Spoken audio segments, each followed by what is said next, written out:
The moral of the story is going to be that social media blogging is a tool. It's not the tool. It's going to be something else that's part of a whole. It's going to be something that's integrated into what you already do. In her case, she was looking for a good one. She was, it's not Consumer Reports, it's Consumer Search, right?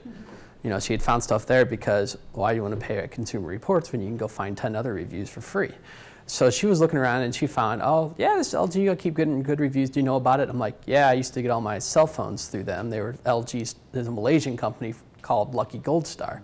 You know, I used to get them, now they got TVs, and oh, they're doing washers, which look exactly like the Whirlpool ones, except a little bit cheaper and the little logo difference.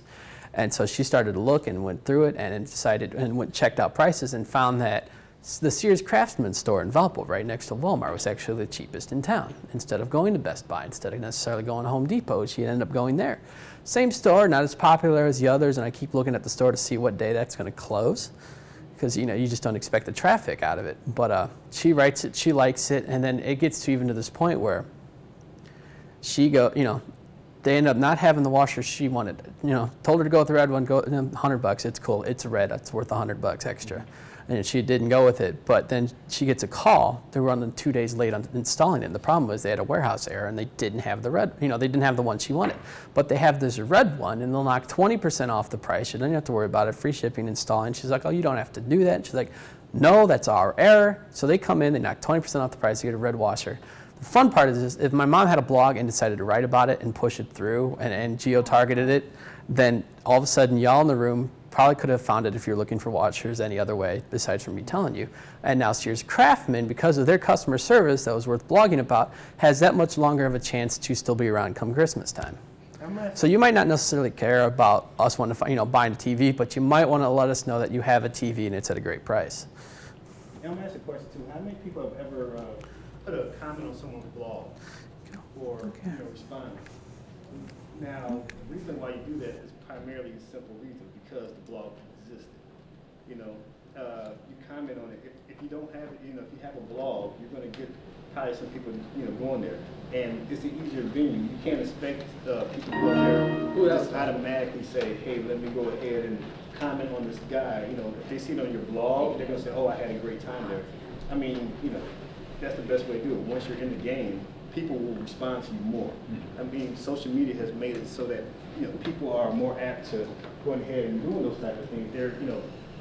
They're kind of not as shy. They want to go ahead and they want to put the comments out there because they want to say, hey, I appreciated your service. This is how, when you give a good tip or you put that recommendation saying, how was your service, how was your day, this was awesome.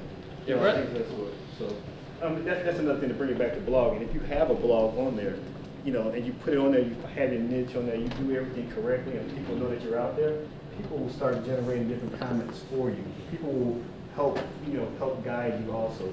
And you'll have that satisfaction in knowing that, hey, there's people who are utilizing my services and they're getting free promotions. Yeah. All right, I'm told we have 5 minutes, so I'm going to let you guys decide.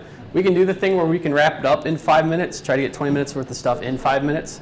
If you guys want to stick around, we'll be here if you guys want to stay. I have no problem with that. It's not like we're contractually obligated. We're not going to run out the door at 11:30. Thanks, see you later. Sorry for all your questions unanswered. So if you guys want to stay, we'll stay. It's up to y'all. Why don't you run through your stuff, and then we'll save our questions for later. All right, I'll go through it on the quick end then. Another advantage of blogging, which is like one of the cooler impacts, is we talk about building up your blog over the course of a year. Getting up posts, getting it crawled, getting it indexed, getting it out there on networks faster. SEO for blogs serves two purposes.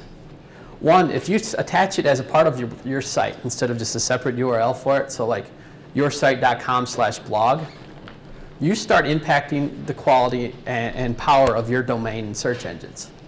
What that does when it sits on pages of your site, you start building up pages, you start building up content. That traffic, because of that blog, helps your root domain, helps your company domain, or domains if you have a company that has more than one site. So especially if you continue to blog consistently over the course of time, over the course of a couple of years, you get it, you tag it, Google's finding a couple thousand pages, to index, links continue to grow. You're building an army. You are building your own island, a mountain. And there was a second one. Oh yeah, the pages are out there.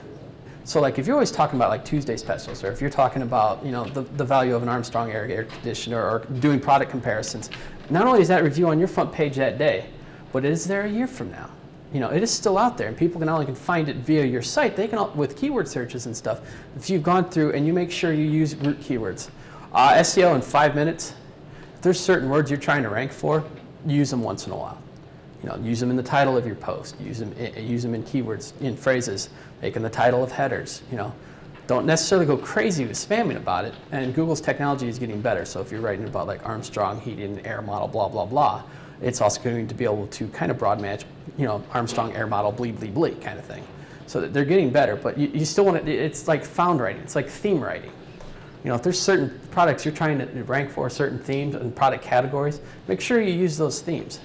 Now, you don't always have to use them directly, but make sure they're a part of it. So, you know, get that kind of, you know, direct voice, that active voice kind of thing where you're using it, because that's just kind of the way the engines run.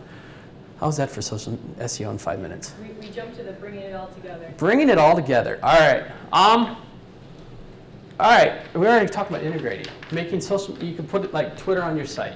You know, you can run your feeds. You can run the badges they give you. You can run search feeds. You can get it. You can get everything together. You can make your site show that you're active in the social media community. Follow us on Facebook. Follow us on Twitter. Go to different sites we haven't even talked about. Like if you guys are like an image-heavy site, or like if you want to put product images, or if you want to put like your company picnic at Lakewood, if you guys went, you know, you can put those on different sites. Everything you have has a social network for it: a video, a blog, a picture, you know, a post, a theme, a content. With a little research, and we will leave, we'll leave like a little starter guide up on our blog at blog.livemercial.com for you to start going back through and playing with these different things. There's, for every tool we've talked about, there's about 15 tools we haven't had a chance to mention. Like Vimeo is another video site, and different blog platforms. There's like 5 blog platforms we can go with. The most popular one at this point is a blog platform called WordPress. You can go to